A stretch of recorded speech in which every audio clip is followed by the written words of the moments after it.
Right, hello and welcome to episode 17 of the ReptiChat podcast, the one-stop shop for all things snakes and lizards to bugs and birds. This is the UK's only, I think, multi-species exotic animal podcast. First off, a quick apology if you're watching on YouTube today.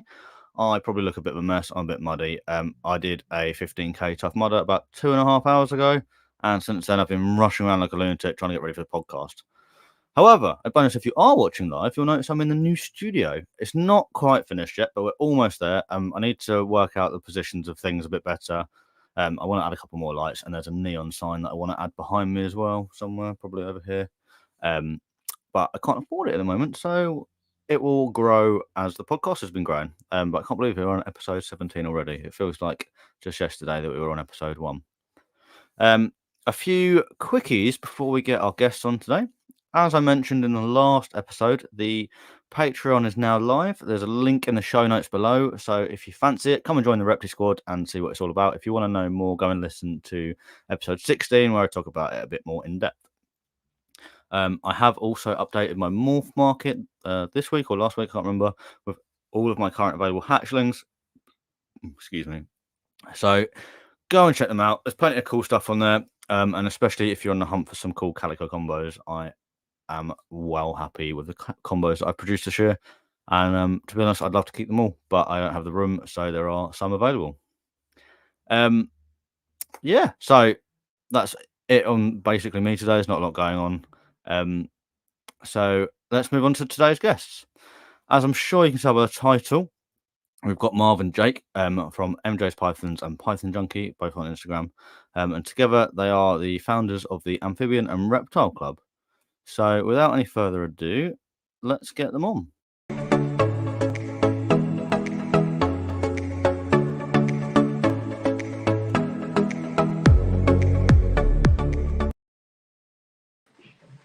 Oh, there we are. Guys.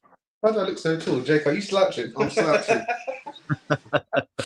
Hold on, let me sort this out. This is a great way to start. There we go. No worries. Now How are we, guys? All right. We're good. We're good. How are you? I'm honestly, I'm knackered today, but I'm good. I'm good. Thank you very much for coming on. Obviously, Marv, second time you've been on. Jake, first time you've been on. Together, though, you are the ARC. Obviously, normally I start the podcast with the guest with the get to know section, but I'm not going to do that today. I'm going to do it slightly differently. But Jake, perhaps if you come on separately in the future, maybe then we'll go through them and people can find out all those little questions that I'm sure they want to know. But today we're just going to go straight into it. So for those listening, could you give us like a blurb of what the ARC show and club is and then we'll elaborate on that and dive deep into it. Sure. I think obviously the ARC, standing for the Amphibian and Reptile Club, is something that we started last year. Something that we've been planning for a number of years now. But it's a club where the idea is that we will run sort of get-togethers, essentially shows, a couple times a year. We're still debating on whether it'll be 2 or 3 times a year, but the idea is that it's an all-inclusive event which takes us or brings in people from all over the hobby, from snakes to invertebrates to geckos to frogs. We essentially want a little bit of everything, and the best of each part of the hobby there for people to enjoy and sort of just connect with. Fantastic. So obviously you said you came up with the idea last year. So when did you sort of have that seed sort of planted? Was it the show you planned on doing first? Or do you want to build the club first, or did they sort of come hand in hand? And then, yeah, where did we start with creating ARC?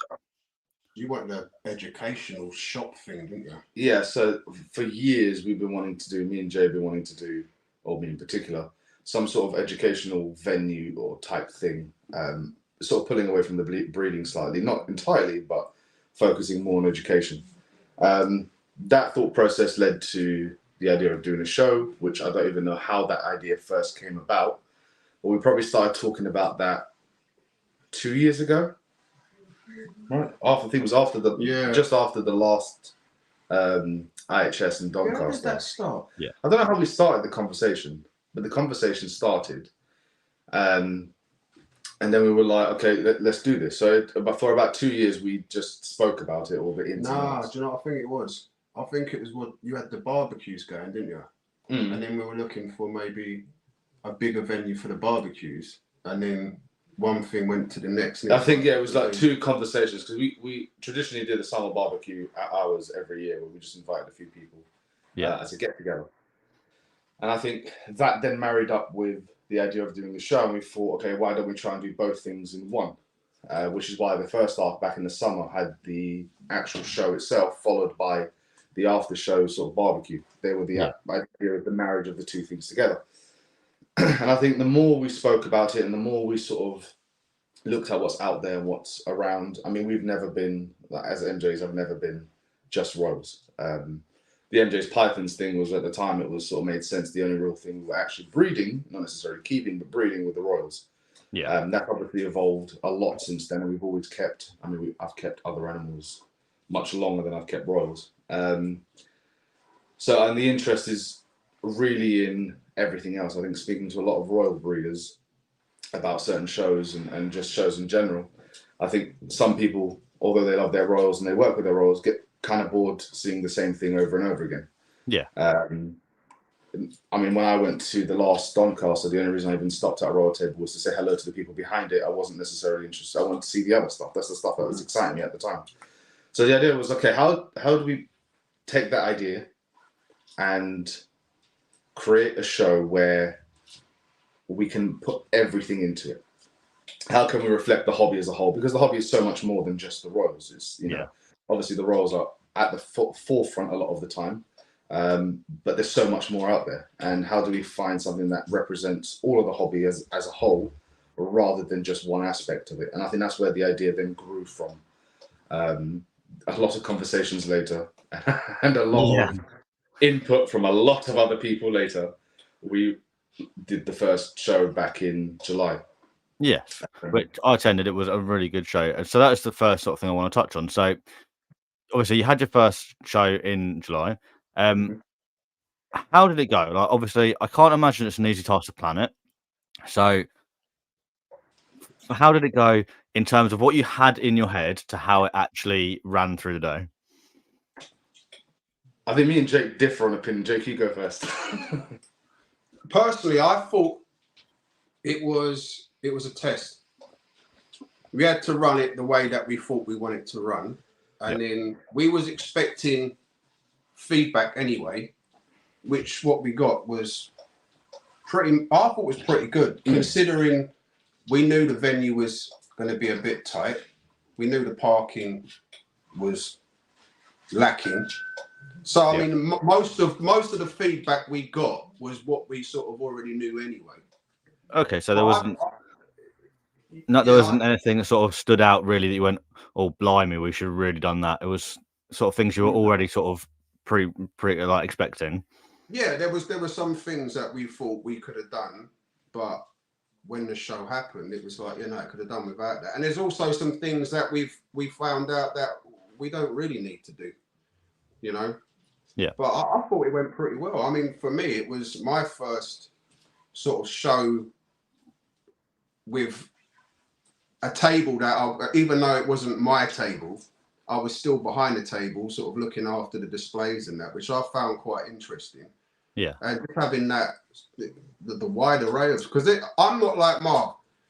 I learned a lot of the stuff from Marv. So a lot of the people were bringing all sorts of creatures and critters that I've never seen before. So I wanted to go and have a look at, you know what I mean, look around myself. And I just found it looked like everyone was having fun, but I sort of didn't want to be behind the table. But I suppose you can't have it both ways, But I think we're different now. I think I wasn't there the night before, and the panic attack started the night before when I realized, holy crap,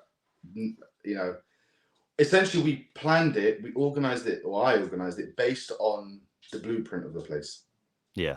A lesson learned there, because seeing it in reality was very, very different to, I've probably spent about 4 hours organizing and reorganizing the layout of those tables, trying to find how do we work with what we now have.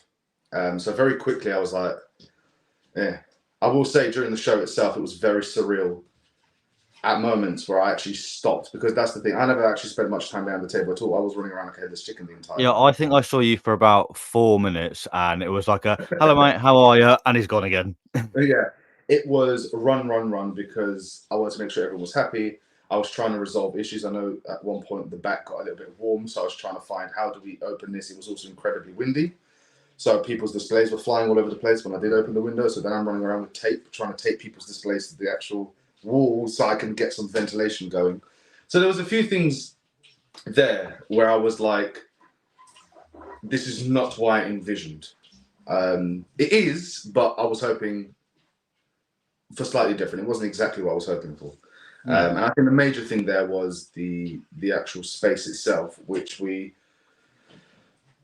essentially overbooked. Oh, I overbooked because I'm basing it on a blueprint which isn't quite, seeing it in the flesh was very different. So immediately I was already like, the space isn't big enough. I think we talked about it after the feedback, and I did urge people to give us feedback in terms of. Well, the problem is, well, you wanted everyone involved. That was the thing. It was. We could have cut the tables down by 10, but there were people that we wanted to be at the show for the first show. Yeah. Yeah. A lot of the people who were at the show were what I would say at least 60 to 80% of the tables there were people who actively had a role and listened to me yatter on about how I wanted to organize the show. And so, I think it went well for the first attempt, but it was also a great opportunity to learn a lot, because I pushed for feedback quite a bit. And I know there was loads of people, and I'm grateful to them, who, positive feedback was everywhere. However, the ones I wanted to listen to were the ones that didn't enjoy the day as much, and in particular, why. Yeah, it's all well and good having loads of people that say, "Oh, it was brilliant, I enjoyed every bit," but you want those 4 or 5 people that go, "It was good, but actually, I didn't like this, or this wasn't quite what I expected." Well, there was a few people who said it was outright just like not worth it. I'm trying to be politically correct for YouTube. So there are a few people who had very strong views, and I then approached them and just quite curious. I just wanted to know why. Why did you leave with that feeling? Because that's what I want to tackle. And I spoke to a great number of people. To be honest, I started planning the second show whilst this first one was still happening. Yeah.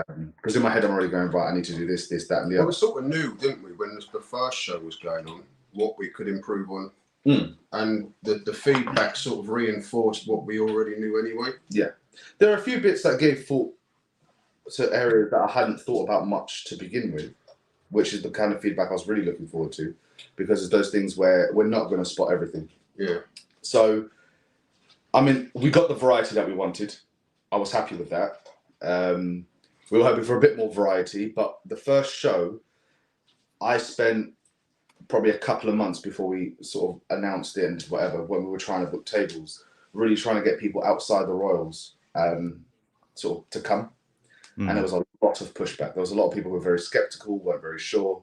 Once they asked what the list is, obviously at that point we already had the Royal tables booked, were put off by that. So we did well considering how much resistance there was from outside of the Royals to actually have a table to exhibit there. From an outsider point of view, obviously, I've not been to many shows for many years. I haven't done Doncaster for years or IHS for years. So your show is probably the first one I've been to in like a good 6-7 years.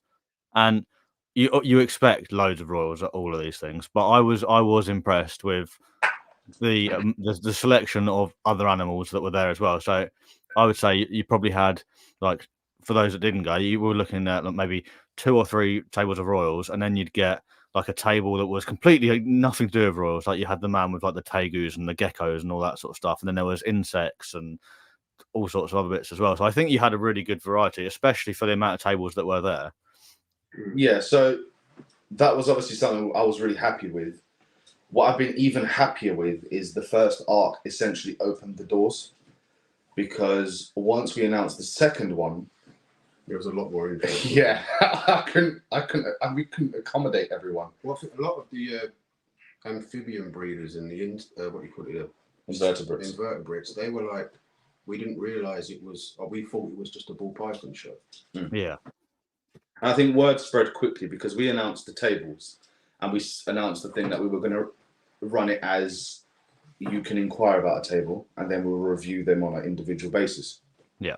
And that was mostly so that we could have some control of who would be there in the sense of species and diversity, so that we give everyone the opportunity. So before that even happened, I had already limited the 50 tables. We went for bigger tables because we've got a much larger venue for this one with massive amounts of parking. I'm really excited for this one. We got 50 tables. We'll go on to the all the ins and outs of the upcoming show soon. Don't worry. We'll go right into it. When we put that 50 tables up, within 24 hours, I had over 100 people wanting tables. A massive proportion of them were people outside of the Royals. Which is really nice as well. To this day, we're still getting inquiries about exhibiting at future shows and being wanted to add to the waiting list to exhibit in the future. And I'm talking about people outside of the Royals. So this time, I limited it. I said originally no more than 15 Royal tables. No, 20. Then I dropped that to 15. So out of the 50 tables, 15 are Royals. The rest are all people outside of the Royals. Different species of snakes, different species of amphibians, different species of invertebrates, all sorts. And people are really, really passionate about doing the show. No, that's brilliant. So, I'm really, we'll get on to the more details. But I think that was where the first one led us. It was, we've done this, it's gone well, people have enjoyed themselves. There's been a few people who've had, not as great a time as we would have hoped. How can we fix it? And I think that was exactly what we needed in order to turn it into what it is or what it's about to be. You need a foundation to build off of. Yeah, definitely. You can't dive into the first one expecting it to go like a solid 10 out of 10. You need that learning experience. And it sounds like you guys have gone, like you've leveled up a lot, just even in preparations from, like, let's call it Arc 2 from the original show. Are you able to share any of the sort of more negative feedback that you got that you've improved on this time? Yes, I think a lot of it, again, was about space because it was a bit tight at points, both behind the tables for the exhibitors, but also the aisles. I think the other a few of the other ones was parking. One of the ones that was raised a couple of times was pricing on tickets, in particular with respect to children, which I had, hands down, I never thought, didn't even cross my mind until someone mentioned it during the ticket process. By that point, so many people had done it. Do you know what I think that was? Because it was a smaller venue, and we were limited for like individuals. Do you know what I mean? So it would have been one of them things. I mean, personally, obviously, have a children's. Well, we've sorted that, but it was like I didn't want the place to be half filled with children on a discounted or free, because at the end of the day, the first show came out of our own pockets. Yeah. Do you know what I mean? Massively. The first show was at a massive expense to me personally.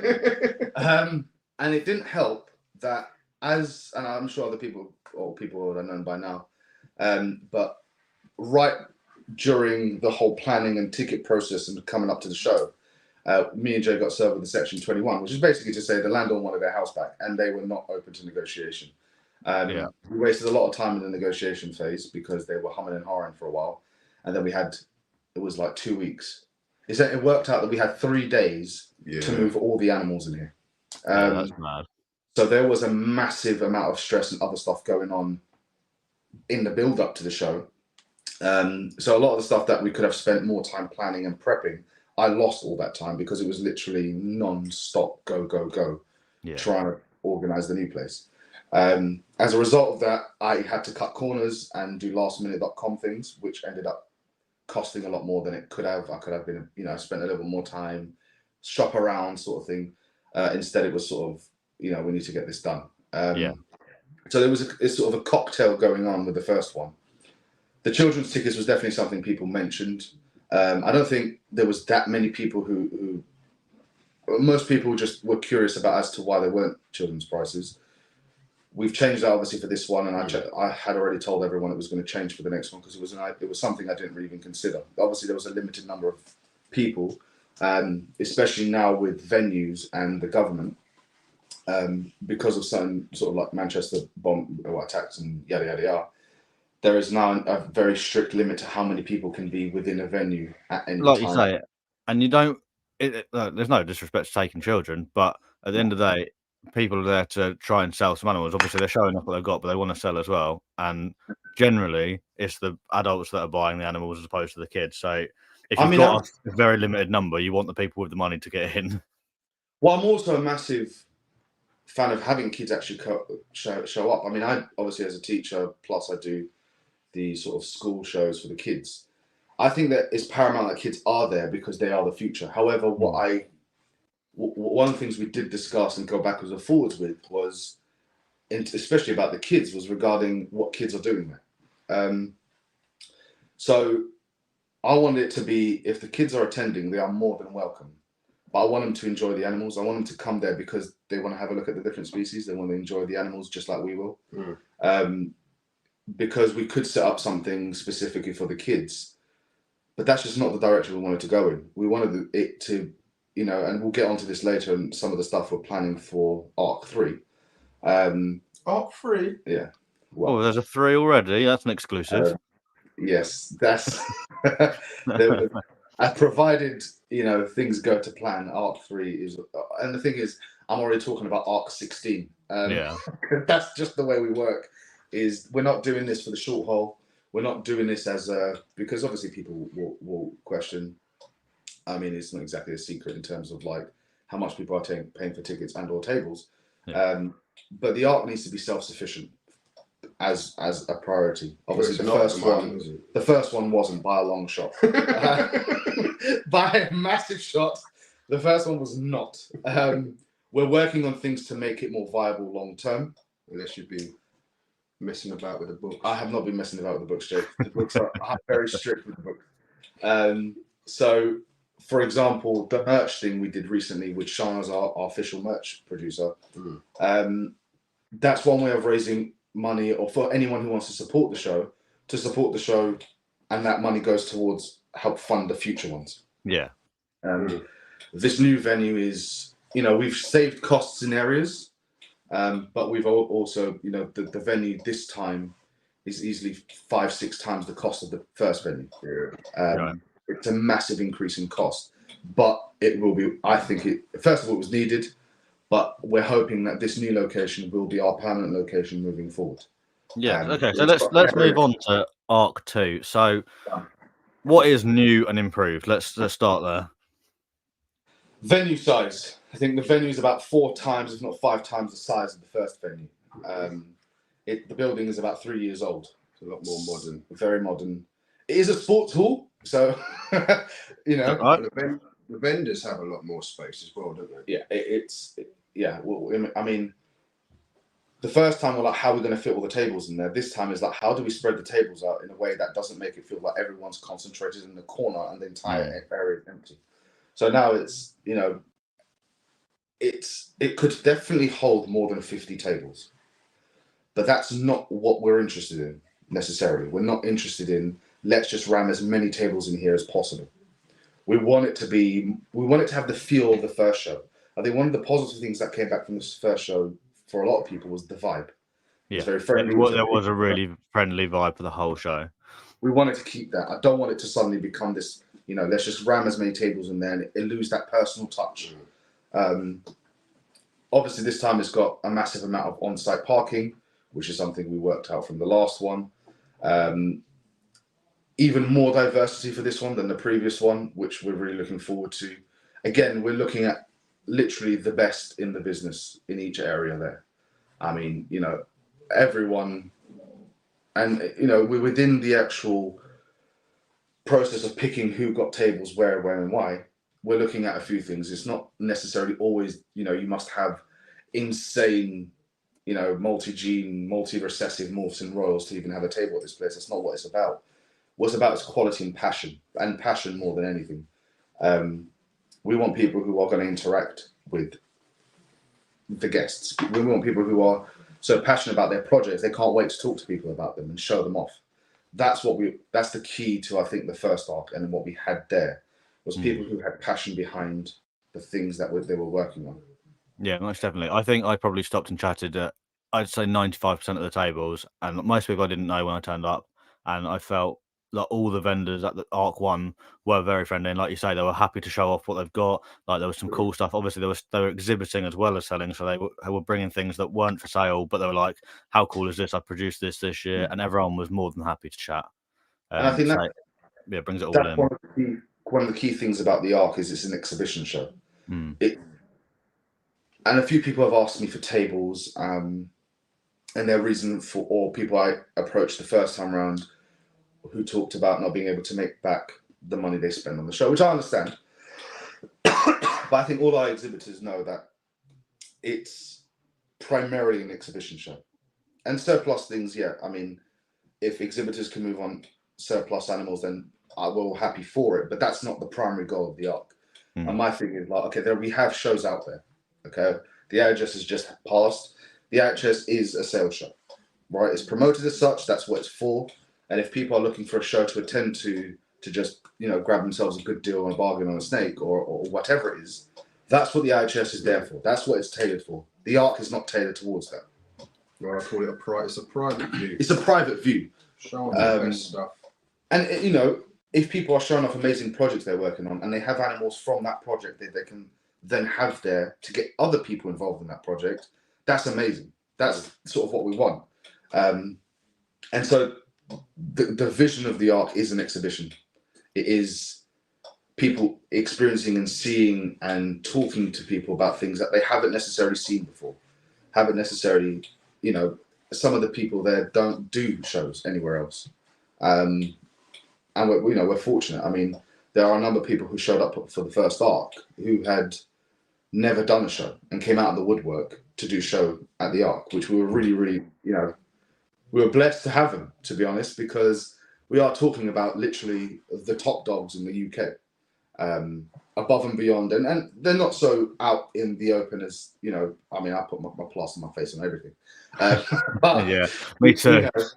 You know, they're more private people. They're doing what they're doing, but they actually came out in support of First Arc and were there, and they're back for round 2. And we're so grateful to them because they are literally people you won't see anywhere else because they don't do record shows anywhere else. You won't see it. So, you know, the future of the Arc is, I wouldn't say evolving, but it's living up to the vision I had originally more and more.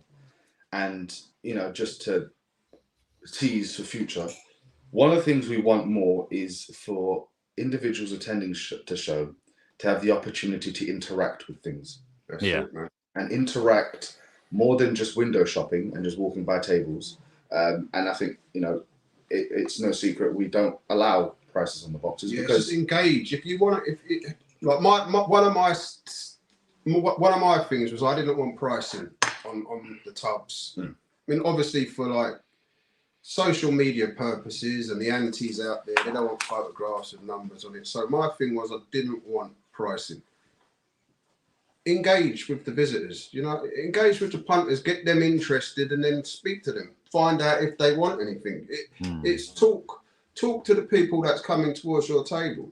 You know, it's almost like a show and tell as opposed to a car boot sale. Yeah, just engage with someone, you know, because I'm terrible. I won't talk to you.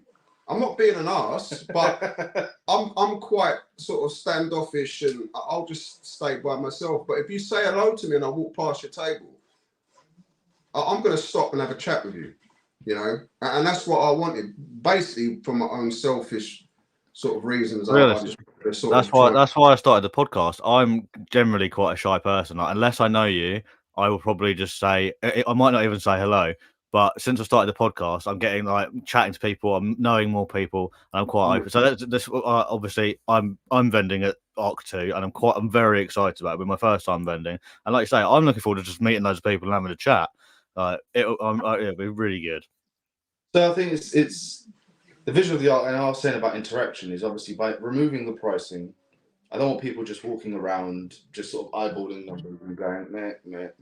That's not what the show's about. I don't want people to experience that. Like you just mentioned, car boot sale. It ain't car boot sale. Yeah. I think one of the reasons it's a club is that it is private. Now, we've gone back and forwards with what makes a club and whatever. A club is a collection of people. Now, I'll talk a little bit later about the plans moving forward with the whole club scenario.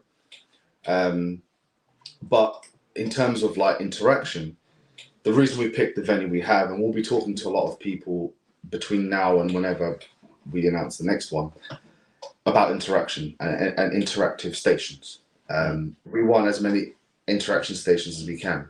And I'm talking things like, hands-on experience with some of the animals. Like a petting zoo, for example, is one idea. sort of, yeah. An ultrasound station where someone can come along and have a look and learn more about ultrasounding if that's what interests. Cool. That's a cool idea.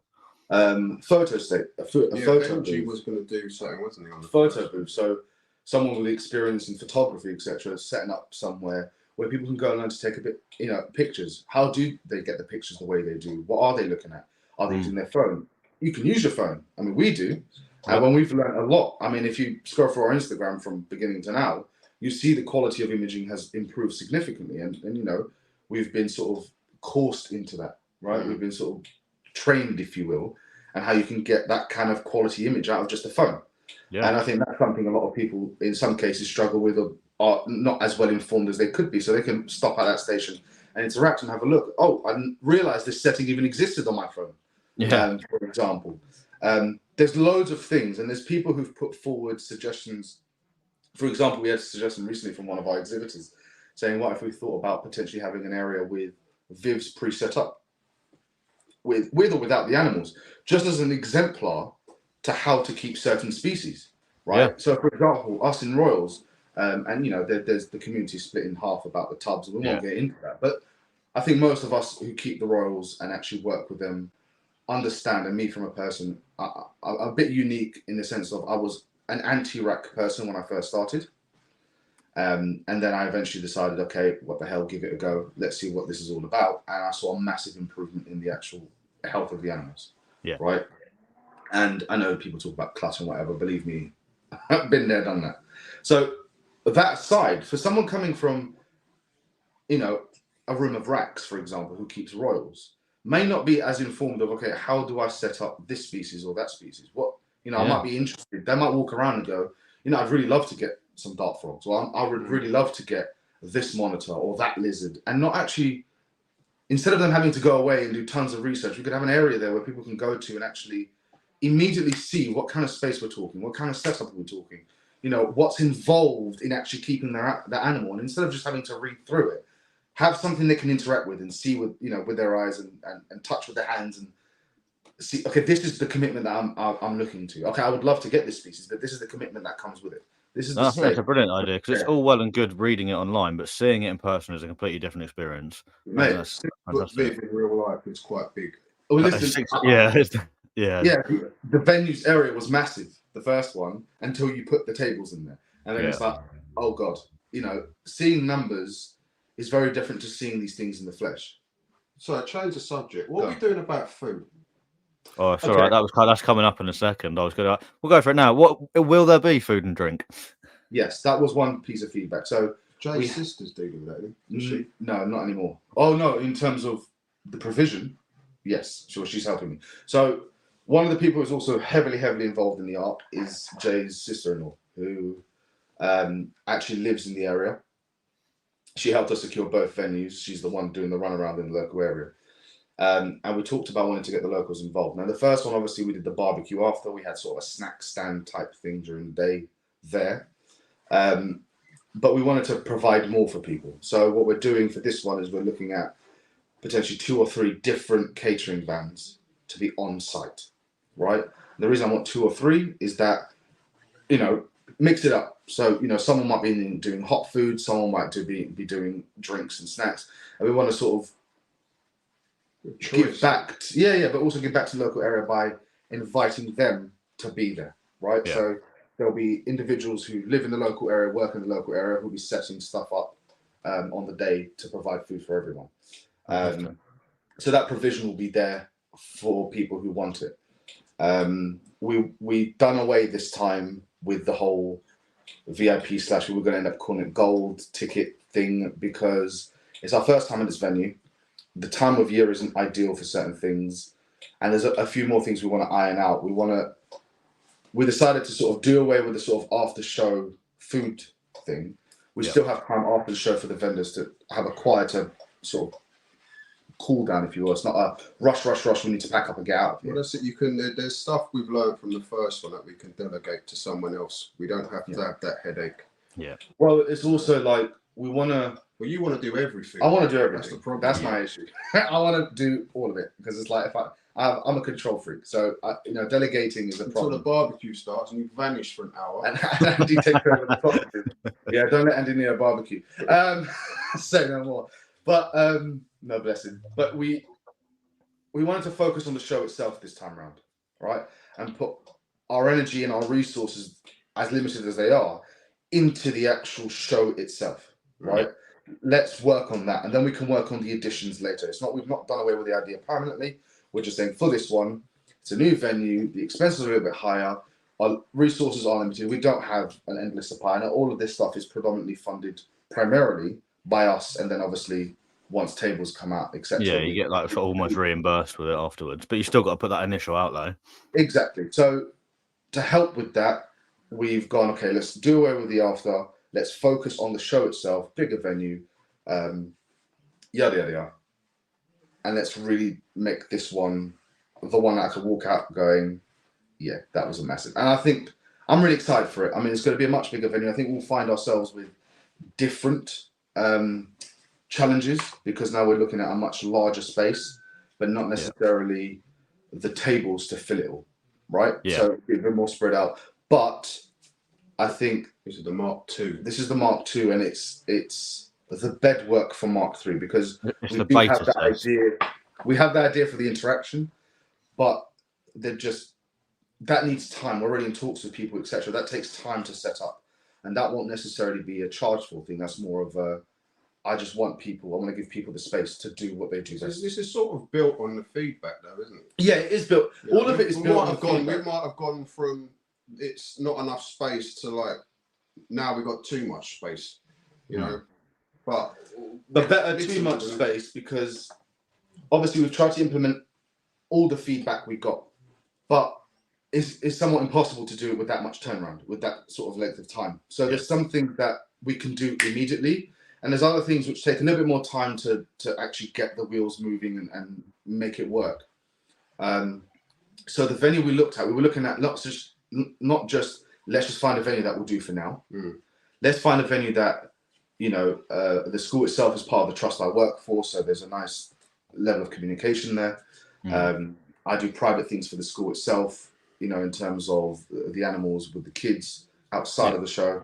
So let's find someone we can build a good relationship with, secure a venue for the long term that has the potential to grow with what we're looking at doing in the future, rather than let's keep skipping all over the place every time.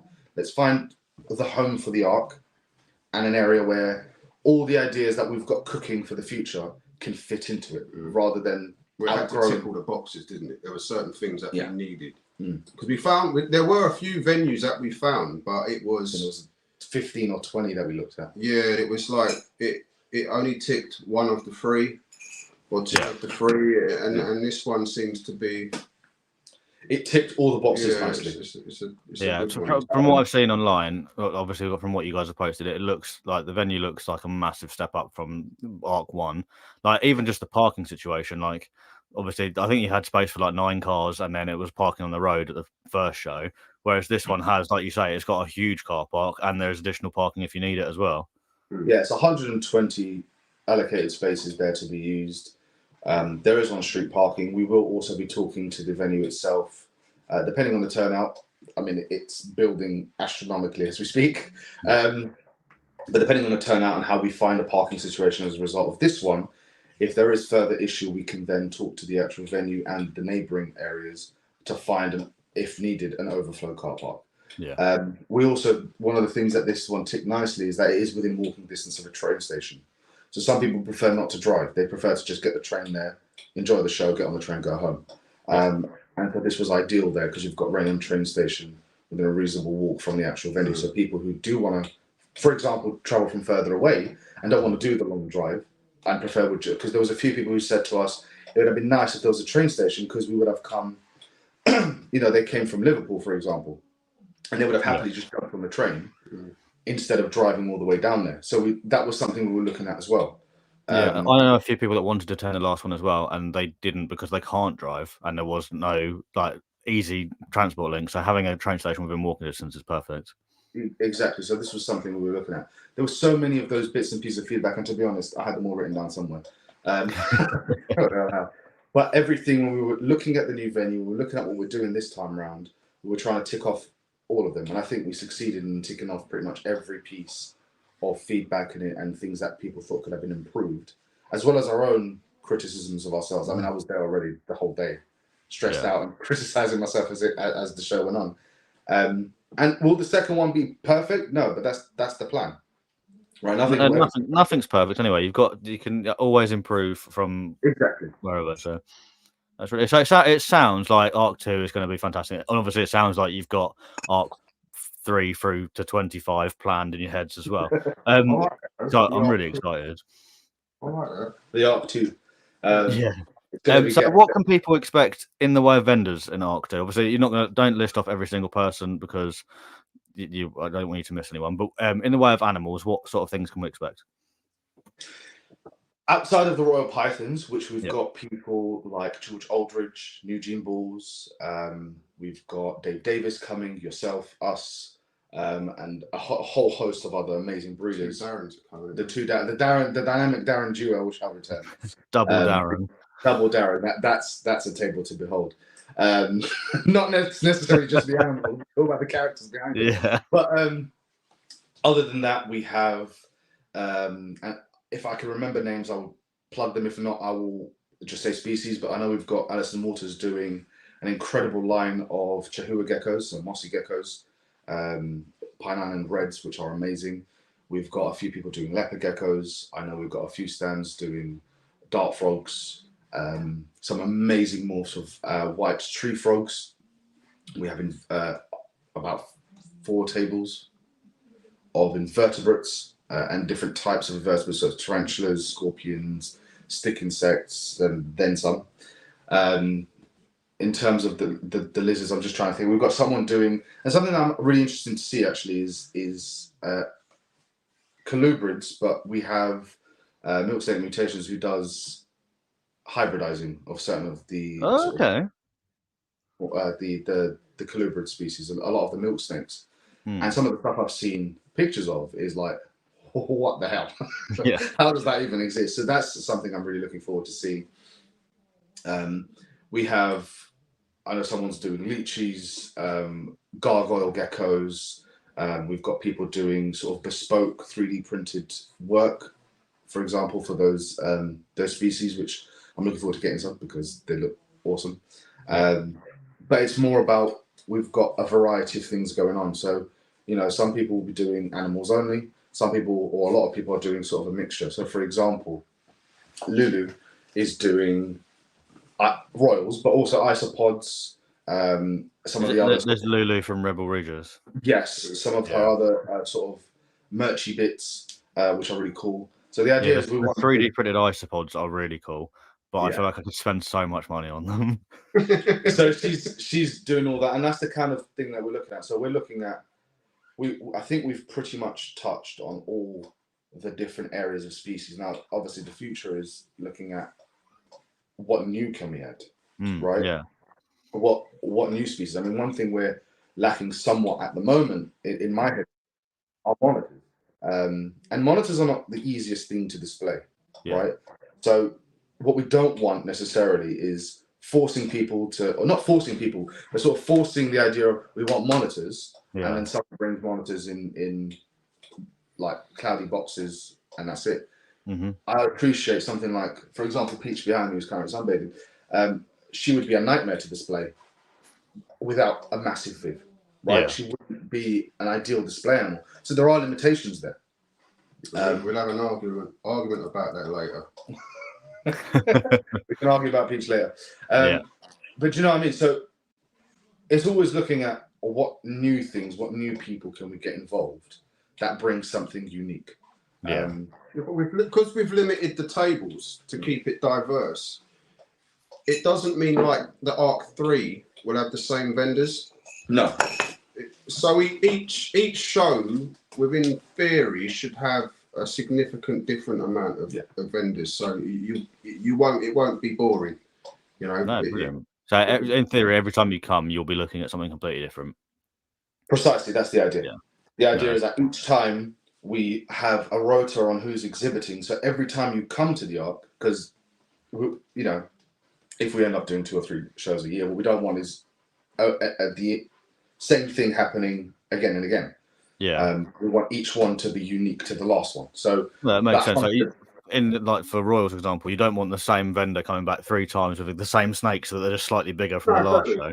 But then also, see, another thing I like is you have to have some effort. Put some effort into it. You know, it's not just because you didn't go or just because you was at this show doesn't necessarily mean you're going to be at the next one. You know, there was people at the first Arc that didn't have the expensive displays and all that, but they put effort into their display. Yeah. And then because of that effort and what you said, like the passion of it, you got invited to the next one. That's what we're vibing. You know, it's not about when we ask for people to put effort into their displays. I'm not saying go out there and spend hundreds or if not thousands of pounds on display units and whatever. That's beside the point. Yeah. The point is, it's the attention to detail. Yeah, definitely. Like you want nice tubs with clean. You want like maybe some stickers or some flyers. You want you don't want them just to have a plain table with some tubs on it. Voodoo Chris, who had the sort of little desk lights, the little desk. Yeah. And she wrapped fake plants around them. So when you walked past, it just looked like leaves on her table. It looked like plants growing on her table.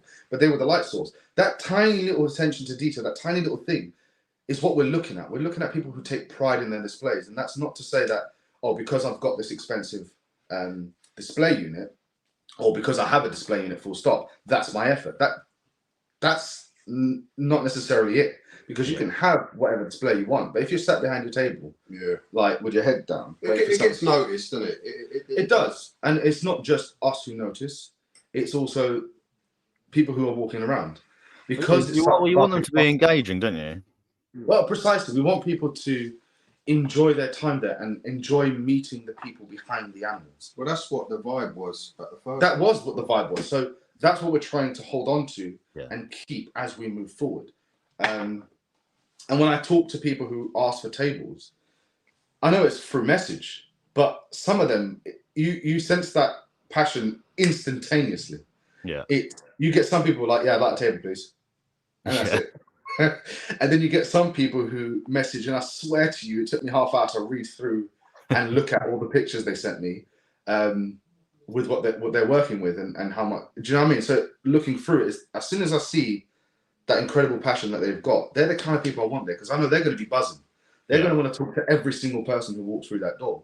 And everyone who does speak to them is going to be left with that really positive feel and vibe as a result of that. Exactly. If they have a positive experience with as many sellers as possible, then they're going to leave the show going, oh my God, it was really good. Like I met this person, I chatted with this person. Even if they come, like I did last time, I didn't buy anything last time. I had no plans on buying. I just came and chatted and met loads of people.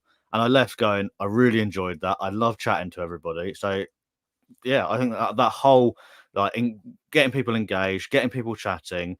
You don't want people sat behind tables just playing on their phones, like, all right, want to buy something. Like, you want that, it's almost like going, I don't know what I'm trying to say. I don't know what the word is. But, you want that sense of community. I'll put it in a way where I can, and this is to no disrespect to the IHS, I didn't want it to be like the last Doncaster that we went to. And that's not a reflection on the IHS itself necessarily, but walking around, it was like, with a lot of people, is you were invisible unless you had money in your hand. And that's when people talk to you. And even then, it's almost like I was doing them a favor. That's not what I wanted. I didn't want that. And I wanted it to feel like everyone is welcome. Everyone who's making the effort to actually come down to the show is being greeted with that welcoming response, right? I didn't want people to be, they've made the effort to come down, they've bought tickets and they're in there now.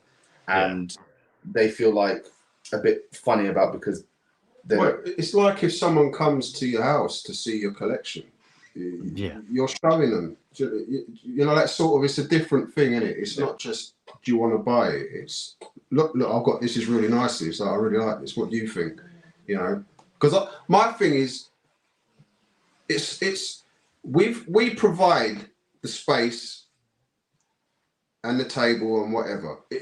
If you want to look at the show as somewhere that you're going to sell animals, that's up to you, but put the effort in. Yeah, don't just expect to turn up and be like, I didn't sell anything. Well, what did you do? Did you just sit there, or did you engage and encourage people? Because we had one particular player, one or two people who were disappointed that it wasn't worthwhile because they didn't sell anything. And my retort to that was, I did tell you at the start, that's not what this is about. If you, for example, we've got all sorts of people bringing stuff. You know, there's a bunch of DG Clown stuff, DG Pied stuff. We've got Puzzle, Lulu's doing the puzzle stuff. And I want people to sit there behind their projects that they're really passionate about and not sell the animals, but sell their passion and sell their projects. Yeah, most definitely. This is why you should be into this, right? Here's these, and that's why we refer to people as exhibitors rather than vendors. Not sellers, man. You got to stop saying sellers, mate. No, the idea of the reason we push the term exhibitors is that is their primary. That's what we want them to do primarily. We want them to exhibit the stuff they're working with. JVK last time had 3 of those rack things, right? Yeah. Filled with animals, and I think he had 1 available animal in the entire thing. He just wanted to show off what he's working with. He just wanted to get people excited. And it's, you know, the JVK comes to mind because... Well, Mike did the same, didn't he? Mike, yeah. So Mike did more his working on his sort of rack thing. And it's not And Benji. And Benji. Benji bought his Vivs down, didn't he? Yeah. And it was about showing people what you're working on rather than, you know, here's my surplus. Yeah. Right? So even we had a few bits of surplus, but I left a lot at home, because I didn't want to prioritize the surplus over the stuff I wanted to share with people that we produced and we'd be working on. And it was a lot of the surplus were related to the projects that those animals that were on show only were about. Well, it show off your animals, promote yourself. Yeah. I mean, you could bring the best stuff that you have, leave the sellers at home. Yeah.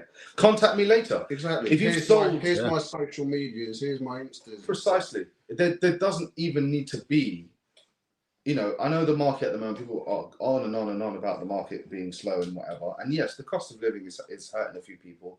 People don't have the financial stability they had previously to be able to just spend money at random with these animals. So I think in that regard, people are more picky with where they spend their money, right? Most definitely. So instead of just trying to flog cheap snakes at a show, why not get people to see why that project's worth getting into? Because say Lulu, for example, with the puzzle, if she sits there and really sells off this puzzle, which is, it doesn't take much, does it? Right? You see them in the flesh, it doesn't take much. Yeah. You sit there and you see incredible animals. That's going to make you want to go home and try and get yourself into that project. Yeah. Now, it doesn't mean that you have to walk out of the show with anything in your hand. That's not the reason, right? But now you have a passion for this project because this person has sat there, spoke to you, shown you, invigorated you with the project that they're working on. You're going to go away and go, I wonder if they've got any bits in that project available, right? New Gene Balls, for example, Scott and Lee with the Dark Sun and the Dark Matter stuff, right? And the Dark Nova. God's sake, you catch me off guard. But them, for example, they sit there with that stuff and someone might be like, I'd love to get into that, right? I'm seeing it now in the flesh. And sometimes Karens don't show off the full beauty of some of these animals. And we're just talking about royals here, never mind all the other stuff, right? But there was the stuff the first dark that I've never seen before. Oh, equally. I mean, look at Jeanette. Yeah. She ended up picking up 2. She got 2 things, didn't she, man? I get nothing. She ended up going home with the gargoyle and the leopard gecko. But, you know, it's seeing them in the flesh. Yeah. Well, then it's that sort of thing as well. It's like, just because, like, I don't know, the way that I would say it, just because you've got no money in your pocket doesn't mean you're not allowed to see that animal. Exactly. Yeah, exactly. And where else are you going to go and see the animal? Because, you know, there are other small shows around now which do also, people do take their exhibit animals there. So there are those options. But, you know, you go to the IHS, the majority of people's tables are going to be a surplus because that's what it's intended for, right? So you might go up to someone there who works with puzzle, because we've been talking about puzzle, for example, and see a table filled with normals and pastels. They have puzzle. And someone might jump on that opportunity, but without actually sitting there and seeing the project in its in its entirety, it's hard to get people to really understand what it is they're actually looking at. No, I completely agree. That makes perfect sense. And obviously, that's me just talking about royals. Never mind seeing some of these species of amphibian and some species which some people have been nervous to get into because of sometimes misinformation. Yeah, so for example, dart frogs, like as me and you spoke about dart frogs on your episode previously, like I love a dart frog. I don't keep them, but for me to be able to go like to the show and look at different species of dart frog in person, talk to the people that like are keeping them and breeding them or just keeping whatever, and say, like, oh, I'm thinking about getting them. Can you point me in the direction, and actually see them instead of like Googling it and sort of guessing, and then or possibly going to like a pet shop and not necessarily maybe getting misinformed. Not that all pet shops do it, but some of them aren't as well educated as others. So being able to talk to people like that you guys have specifically handpicked, that I would then know they are trusted sources. Well, no, absolutely, and I think the dart frog situation, for example, most people think dart frogs are incredibly difficult to keep, right? They're very sensitive animals. And for the most part, yes, compared to, let's say, a ball python or a corn snake, they are far more sensitive. But they're not that hard to keep if you know what if you've been properly informed as to what you should do with them and how you should do them. I've got a room downstairs with dart frogs. An entire room is dart frogs. I'll help myself later. And the amount of time that I have to physically put into them is very minimal.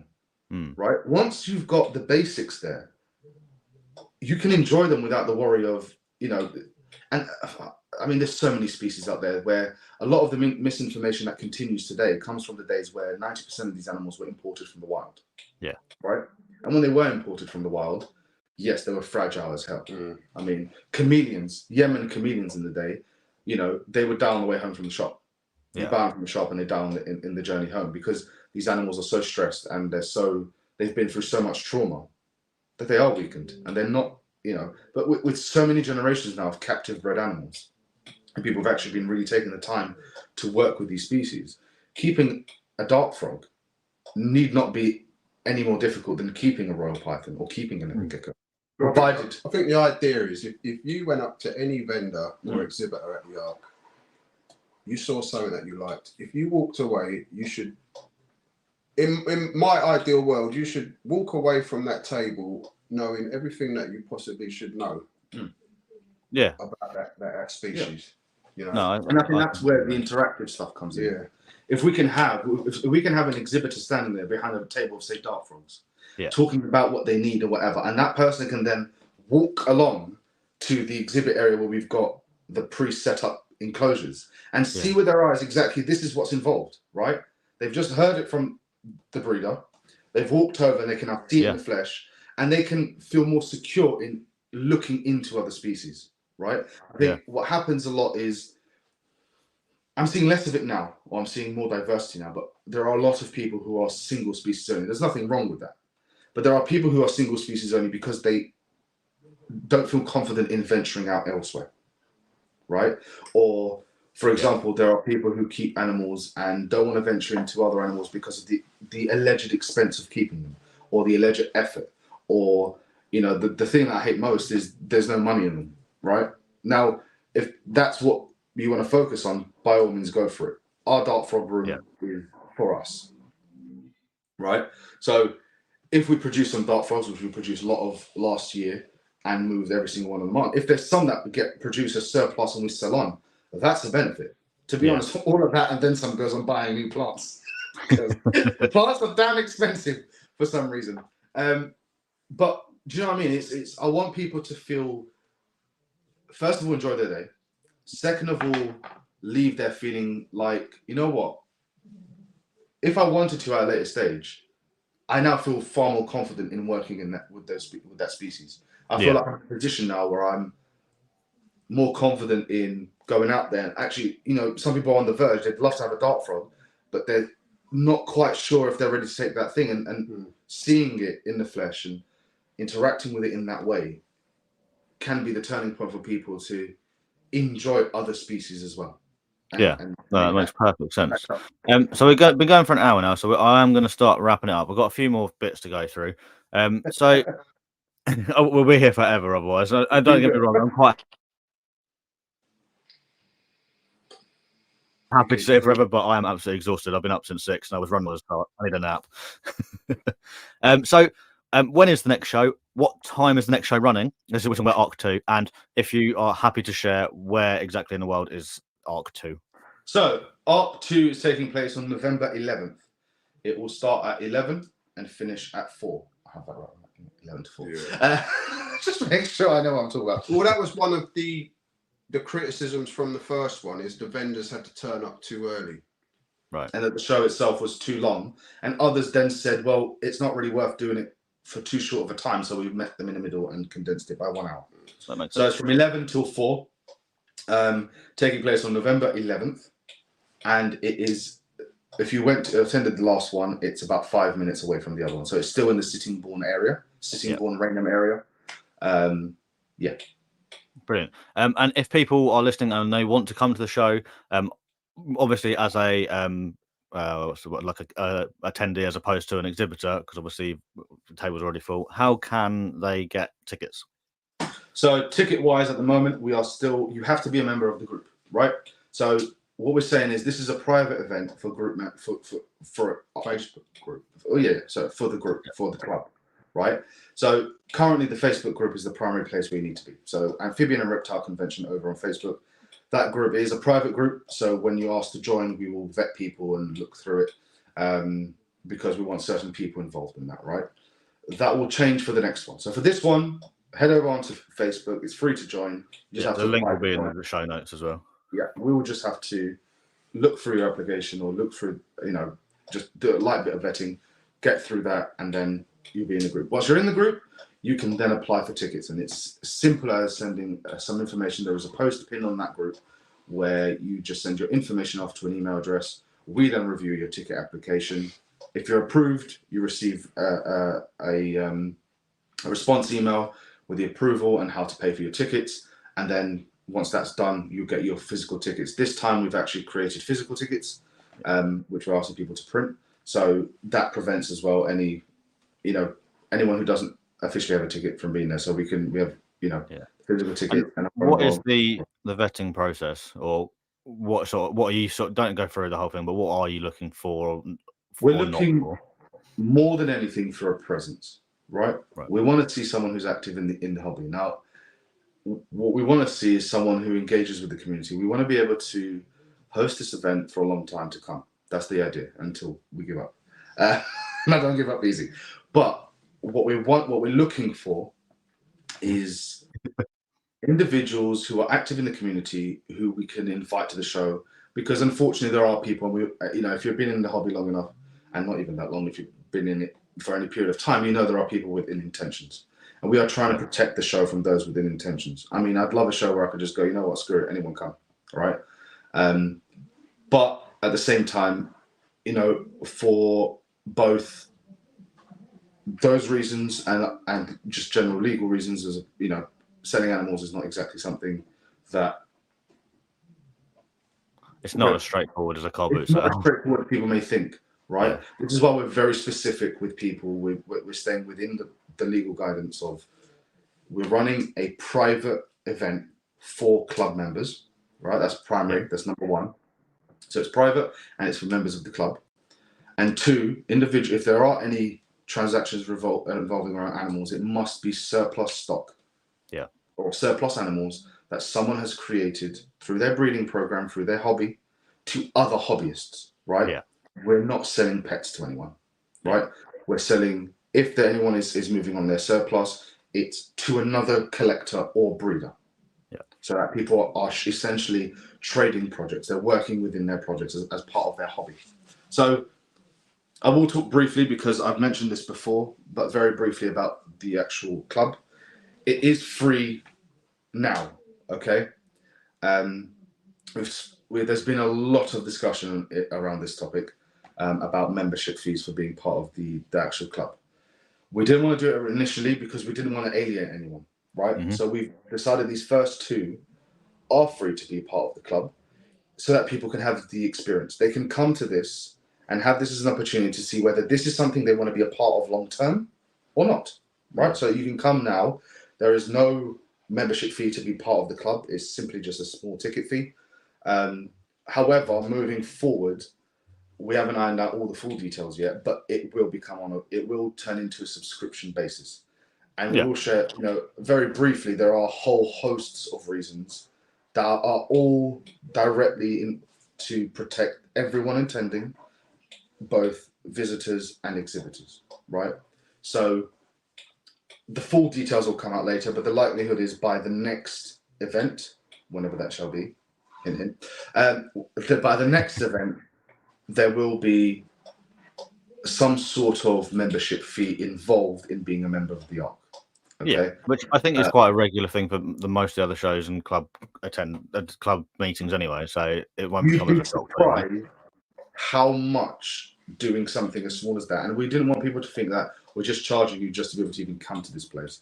I will do a video and we'll do a lot more talks as to the reasons why and be very transparent in the reasons why we're doing this. But you'd be surprised at how many things, by having a subscription service in place, how much it protects people and how many things it protects people from. So it's not a case that we were trying to do it permanently free. But we're now thinking, even cost-wise or whatever, it's coming. The exact details are not there. It's to protect the show itself, everyone involved, and ensure the ARC is going to be around for many more years. And it's not going to be something that popped up and, oh yeah, do you remember the ARC? Yeah, they did a couple of shows and they vanished. We're not here to do a one-show wonder. We're here to do this for the long term. We have many, many, many plans and many ideas that are going to take a while to come into fruition. But all I can say is that each successive show will be greater and grander than the last. I really look forward to it. Like from our chat today, obviously, I can tell that there's a lot in the work, be it for ARC 2.0 or ARC whichever number we're on. I really look forward to seeing the way it evolves and expands, not necessarily in size, but just in like, I don't know what the word is, but you know what I mean. Just as a general show. It sounds really, really good, and I honestly can't wait to come along. So before we finish off, is there anything else you guys wanted to add about the show at all, or do you think we pretty much covered everything that needed covering today? Jake? No, I just get your tickets, have fun, enjoy yourself. I will say definitely get your tickets because there is a limited number. And your t-shirts. Make sure you get your t-shirts. Yeah. Ticket-wise, we are almost at capacity now. So if you haven't got one yet, please go ahead and do that because when they're out, they're out. We're limited by legally how many people we can have in that building. Yeah. Right. So there is a legal limit to how many individuals, how many bodies we can have in that building. That's why there is a limited number of tickets. 2, as Jake said, if anyone out there wants to support the ARC, the best way you can do that is through our merch. All the money raised from the merch goes directly into planning of the future shows. So if you want to help, we talked about earlier having that initial sort of pot to offset to put into the actually running this thing. That's the best way currently that you can help us, right? And if it's not through us and it's not through Sean, it ain't ARC merch. No, that's brilliant. And right, finally, before we go, do you want to plug yourselves as well? So where can people find you individually, and then where can they find more information about the ARC show? Obviously, we've mentioned Facebook already. Okay, so Python Junkie UK. You can find me on Instagram, winding someone up on Facebook or you're annoyed on Discords. Yeah, you'll find me pretty much everywhere. Well, MJ's Pythons is the primary place to go, right? I scatter myself all over the place, but MJ's Pythons. Feel free to message either of us about ARC details. Message me. There's also an ARC Instagram where we put all the updates on as well. Although we both share it to our personal pages and our personal breeder pages, the ARC Instagram, so the Amphibian and Reptile Club Instagram account is there just solely for ARC information. So if anyone is interested in finding more about the ARC, that's the place to go. Fantastic. Brilliant. Right. Well, I've really enjoyed chatting to you guys, and I cannot wait to see you in November. So yeah, that's us for today. So thank you very much for coming on. I'm going to say goodbye, and I'm sure we will catch up again very, very soon. So thanks a lot. Absolutely. You're very welcome. Cheers. Cheers. Cool. Right. Well, I hope if you were on the fence about coming to the ARC show that you are now fully invested and are going to get straight on it and get yourself some tickets. Because if nothing else, it'd be nice to see some faces, and obviously you can tell how much effort that all the guys at the ARC team are putting into the show as well. So it sounds absolutely fantastic. If you are still listening, first of all, thank you very much. If you haven't subscribed or followed or whatever the option is on the platform you're listening to, please like, follow, subscribe, all that sort of stuff. It's all free features and it really helps the podcast grow as well. Again, if you want to help a little bit more, chuck a comment in, let us know. If you comment on the YouTube video, let me know what you'd like to see at the ARC show. If you do want to support the podcast a little bit more than a like or a comment, obviously I mentioned at the top of the show, there is now a Patreon page. So if you want to know some more, there's a link down below. Come and join the Repti squad, and that'll be fantastic. So that's pretty much where we're at. If you want to keep up to date on all things me or all things ReptiChat, there's 2 Instagram accounts, which are at Ben's Balls and at ReptiChat. So that is all from me today. So all that's left to do is to say thank you very much, and I will see you next time. Bye-bye.